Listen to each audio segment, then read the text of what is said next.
Boa noite, gente. Antes de qualquer coisa, eu queria pedir mais uma série de palmas aqui para o Jairo. A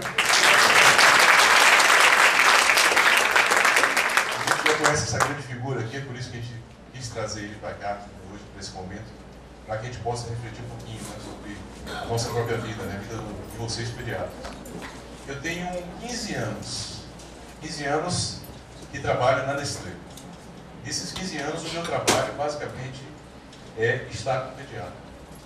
É ouvir o pediatra, querendo ou não, saber exatamente o que está acontecendo, todos os anseios desses amigos, né? Eu vejo aqui hoje diversos amigos aqui, pediatras que estão aqui nessa sala.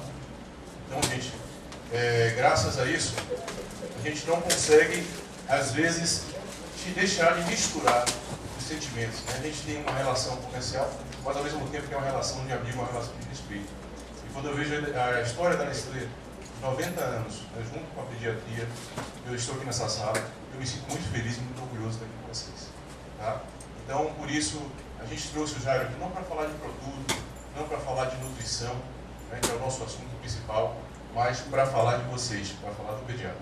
Ok? Obrigado, uma boa noite a todos. Queria convidar vocês para um coquetel. E a gente trouxe um mimo também aqui na saída, tá? Um mimo que representa muito a Nestlé, mas no formato de um coração.